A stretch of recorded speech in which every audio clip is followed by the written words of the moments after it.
same non-excitement, same boredom, and sometimes same meaninglessness. It can happen in our life. Probably our sorrow, our lack of energy can come from same thoughts, same fears, same doubts. Yung kinakatakutan natin 10 years ago, yung pa rin ngayon. Yung mga pinagdududahan natin noon, yun pa rin. At yung mga pinag-iisip natin noon, paraan ng pag-iisip, takbo ng ating isip, yun at yun pa rin. Therefore, there are the same patterns, same routine, and same mechanical existence that make life tedious. Nakakapagod ang paulit-ulit na wala namang bagong nangyayari.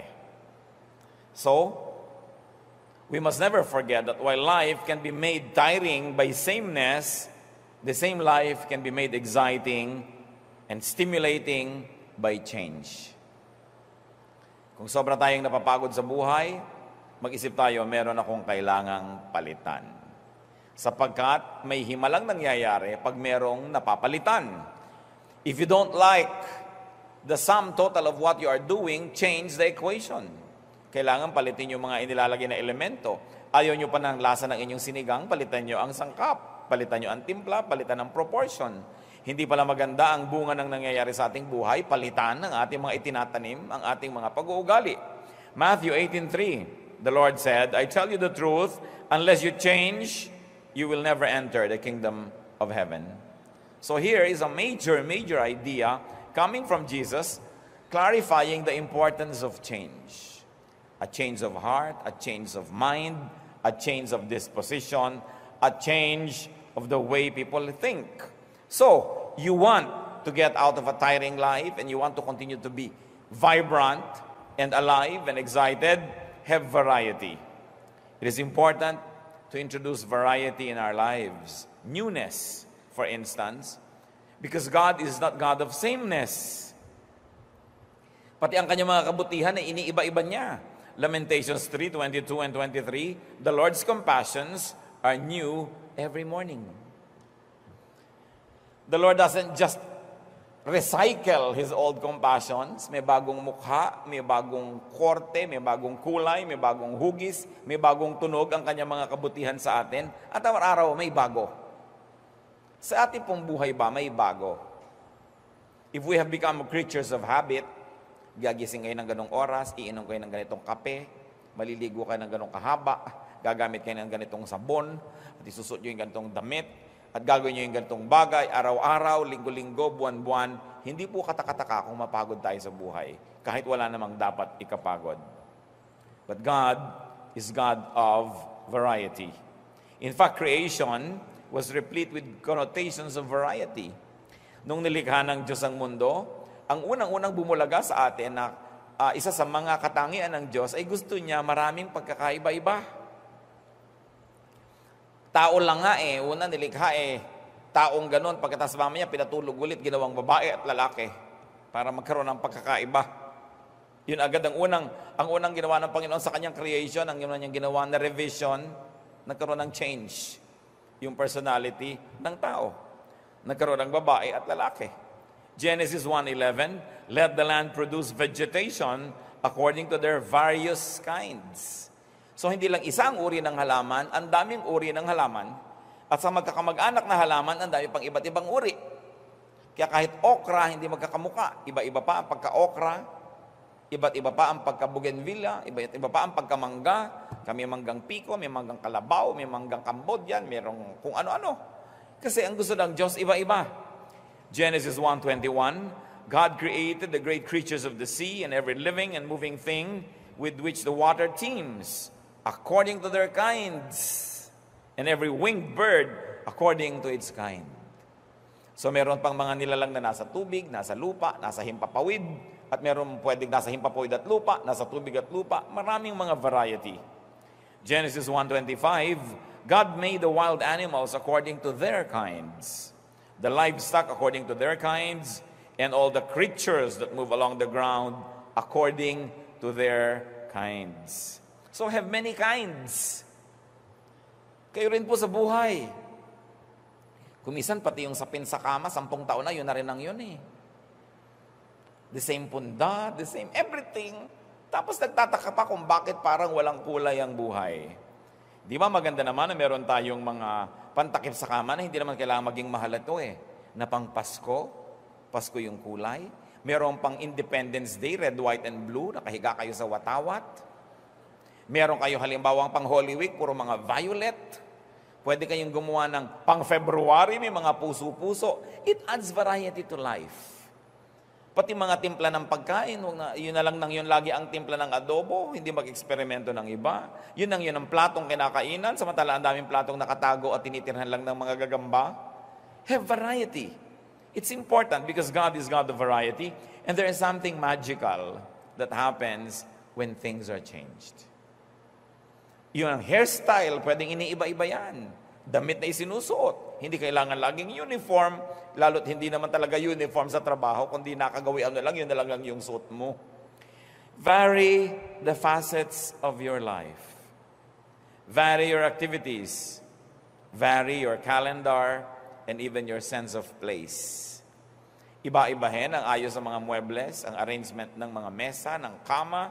Iba-ibahin ang kung saan kayo kumakain. Kung minsan kumain naman kayo sa labas, kung minsan kumain kayo sa may gilid doon, kumain kung saan. At kung kayo ay biniyayaan na may konting garden, may konting terrace, doon naman kayo mag-breakfast, mapaiba-iba para naiiba ang takbo at pintig ng ating puso.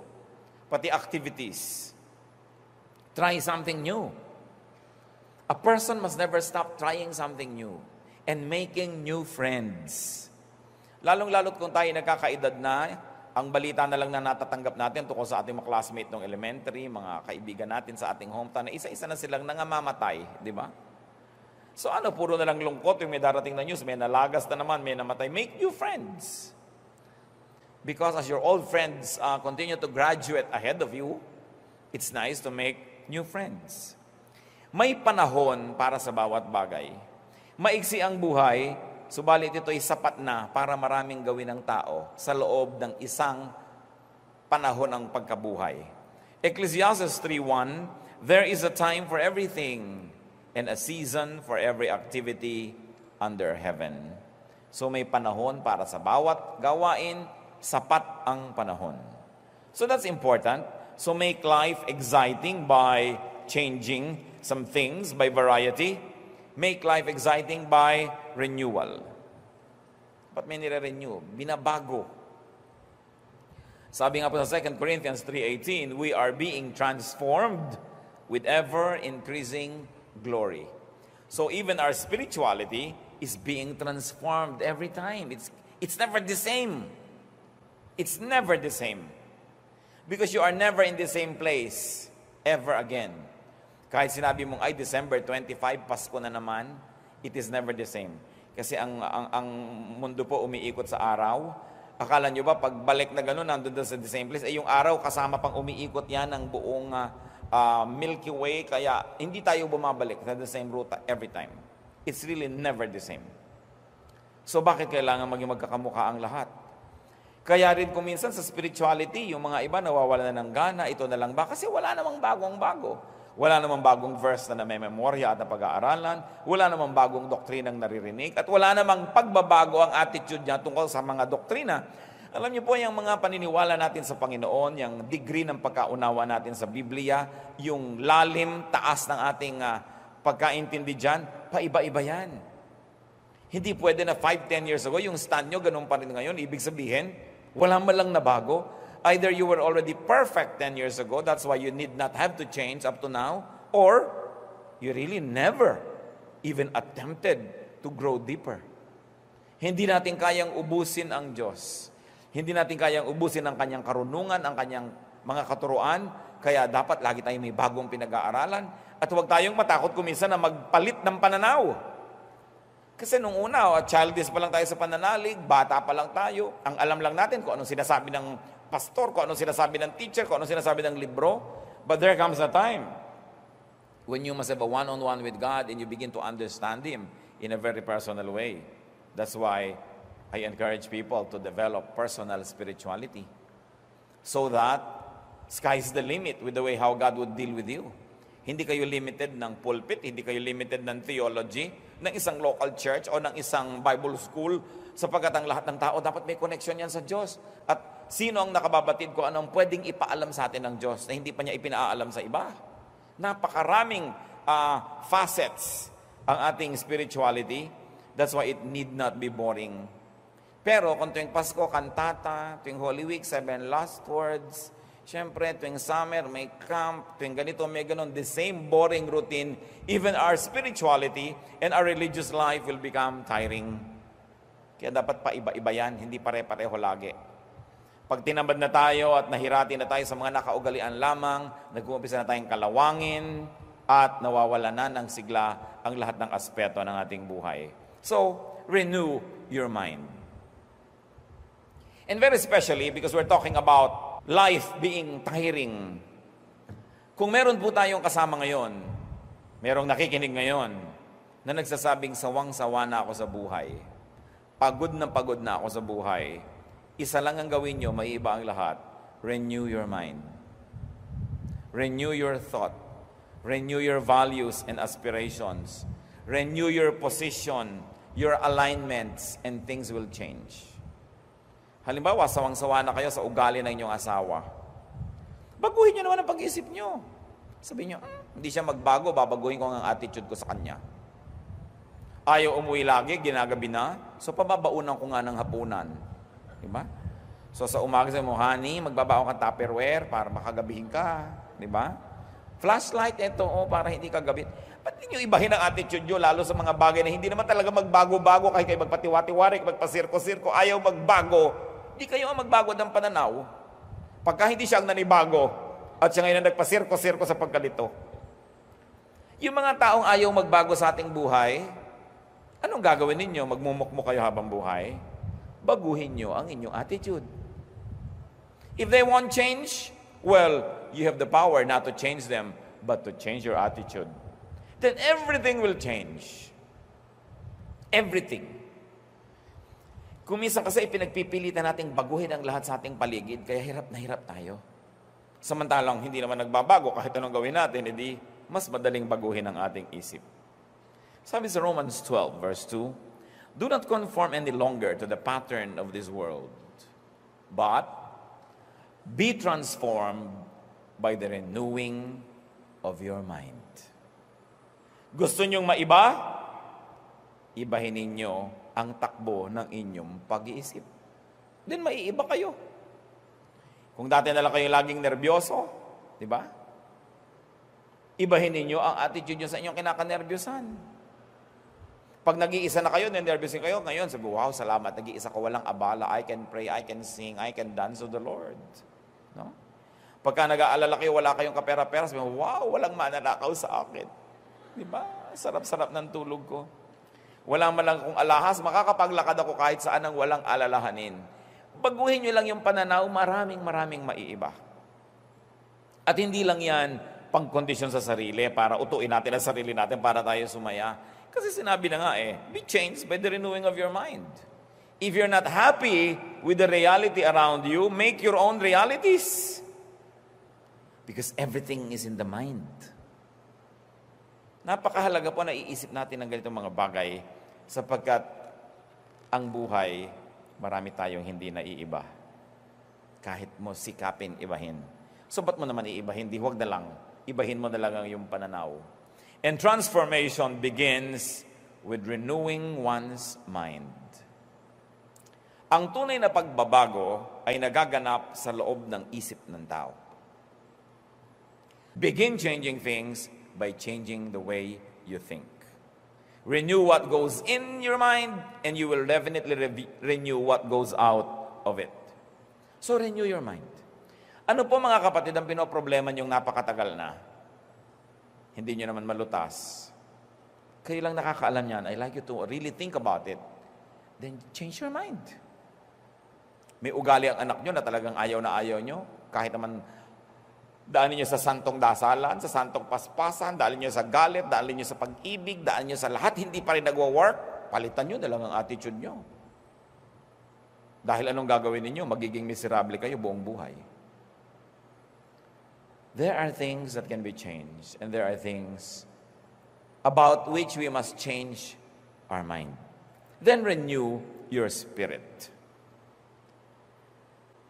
Psalm 51:10, renew a steadfast spirit within me. Isang malinaw na dalangin, pagbaguhin niyo po ang aking espiritu. Baguhin niyo ang andar ng aking espiritu. And of course, this can happen through spiritual exercise. If you are not happy with your spirituality, if you are not happy with your spiritual strength, with your spiritual life, what do? Change your spiritual exercises. Then definitely the product will be changed.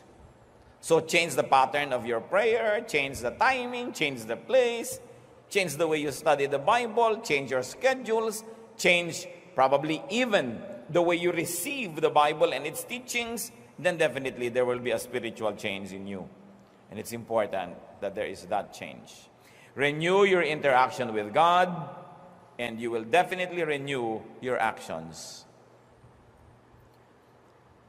Ibahin lang po natin ang ating pakikipagmabutihan sa Diyos, ang pakikisalamuha at pakikitungo natin sa Kanya, siguradong maiiba ang maraming bagay sa ating buhay. At kung talagang napapagod na tayo sa buhay, renew your strength. Sa Isaiah 40 verse 31, but those who hope in the Lord will renew their strength. They will soar on wings like eagles. They will run and not grow weary. They will walk and not faint. Lahat ng parang imposible nangyayari. Sabing ganon. Umasa ka sa Diyos at bibigyan ka niya ng bagong lakas. Sabi niya, lilipad ka ng mataas na mataas tulad ng mga agila. Wala pang ibon na nakalilipad sing taas ng agila. At yun daw ang liliparin ng taong umaasa sa Diyos at binibigyan ng Diyos ng panibagong lakas. Tatakbo ka't hindi ka mapapagod at maglalakad ka ng walang tigil ng kalalakad at hindi ka manlulupaypay. Ibig sabihin, supernatural strength can be given by God to those who depend on Him for renewal. So kung nanghihina na tayo, humingi tayo sa Lord ng kalakasan muli. Pero hindi lang hingi ng hingi, ilagay ninyo ang inyong posisyon kung saan kayo dadaanan ng kanyang pagpapala. Halimbawa, umuulan, gusto nyong mabasa, pumunta kayo doon sa labas para kayo maulanan, tanggalin nyo ang payong at kapote para kayo maulanan. Kasi kahit gano'ng kalakas ng ulan, kung balot na balot din kayo, hindi rin kayo nabasa. Kahit gano'ng karaming ipamigay ang Panginoon na kapangyarihan, pagpapala at kalakasan, kung wala naman kayo sa pwesto para tanggapin yon, wala rin mangyayari. At paano tayo pumupwesto doon? Siyempre, isang buhay na kalugod-lugod sa Diyos, kaaya-aya. Sinusunod natin ang kanyang mga katuruan, ang kanyang mga utos, para maklaim naman natin ang kanyang mga pangako. Laging two-way street. Hindi pwedeng claim ka lang ng claim ng pangako ng Diyos, hindi ka naman tumutupad sa inyong usapan. So you do your part, God does His part, and you have a contract. You have a relationship. Renew your strength. Alam niyo po, kadalasan, pagod lang. Physical pagod lang ang marami. Kasi, sa kagustuhan nating kumita, sa kagustuhan nating maraming magawa, hindi na tayo nagpapahinga, hindi na tayo nagbabakasyon. Pag sinabi mo magbakasyon ka, magagalit pa sa'yo. Paano ako magbakasyon? Dami-dami namin pangangailangan. Tingnan mo ang itsura mo. Kung hindi mo talaga kailangan ng bakasyon. So, kailangan ng tao nagbabakasyon, kailangan ng tao nagpapahinga. Sapagkat yun ang disenyo sa atin ng Diyos. Alam niyo po, maraming mga dramang bukid, tulog lang kailangan yan. O kaya, konting bakasyon, konting pasyal, naiiba ang maraming bagay. Sapagkat meron talagang himalang nangyayari sa isang isip na napapahinga. At ano po ang pahinga ng isip? Yung tigilan mo muna ng kaiisip yung iniisip mo at mag-isip ka ng iba naman. At yan po ang kailangang ibalik natin sa ating buhay. Yung pagbubulay-bulay, pagninilay-nilay, pagdidili-dili. Magtataka tayo bakit maraming matatanda nung araw ang tatalino kahit hindi sila masyadong nakarating sa mataas na formal education. No?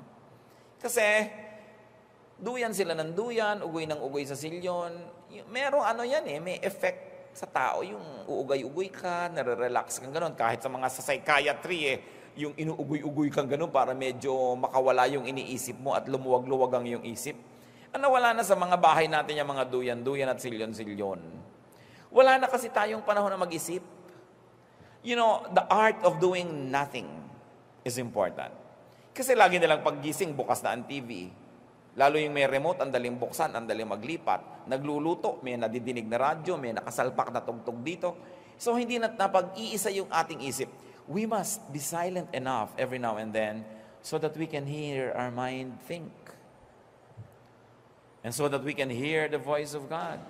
Or we can just be silent and empty enough to receive refreshment, to receive inspiration, and to receive a touch from God. So ibalik po natin yon. Hindi naman lahat ng tao ay may pribilehyo na maging maluwag ang bahay, magkaroon pa ng mga duyan-duyan, pero it's all in the mind. Kahit sa isang maliit na lugar, pwede kayong manahimik. Indulge in something you enjoy. Lagi na lang din tayo nagmamadaling maligo. Sa dami kasi nang nakapila doon sa banyo kumisan.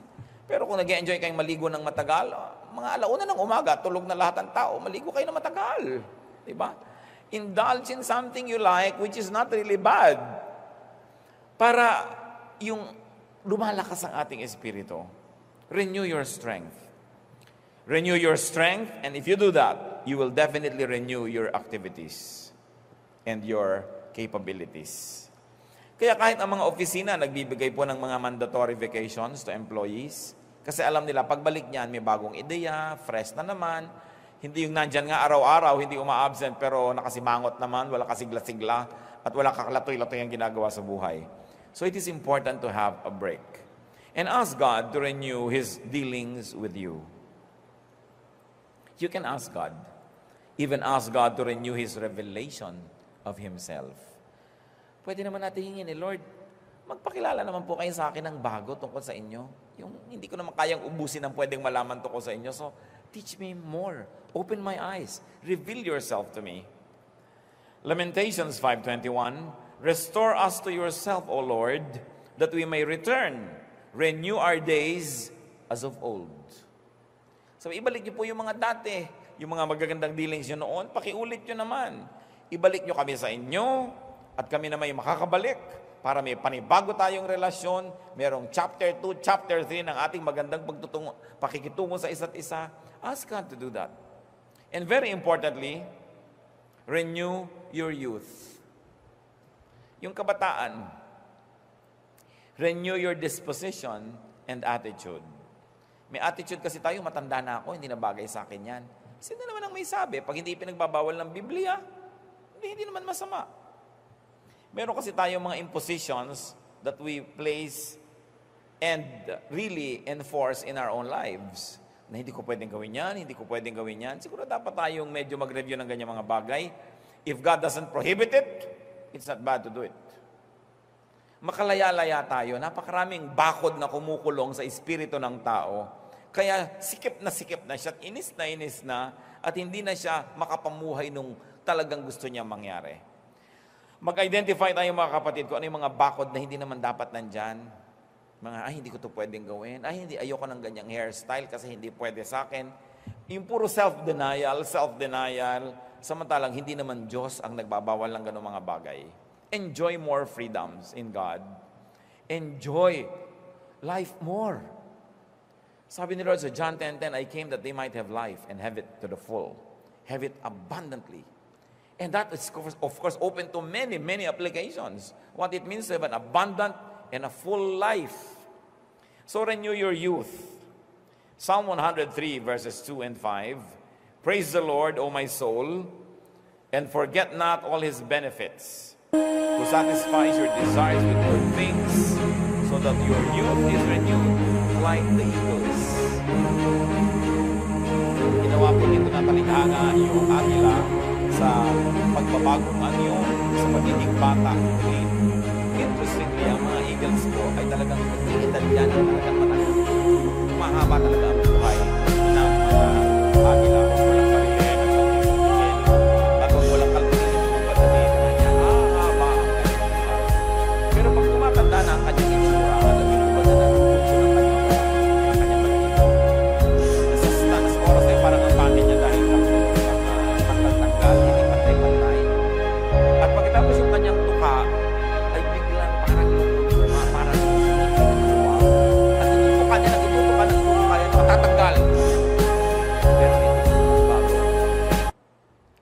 tapos may lalabas ng mga bagong balahibo. Pag nakita mo itong agila na to that was renewed, akala mo iba. Pero siya pa rin yun.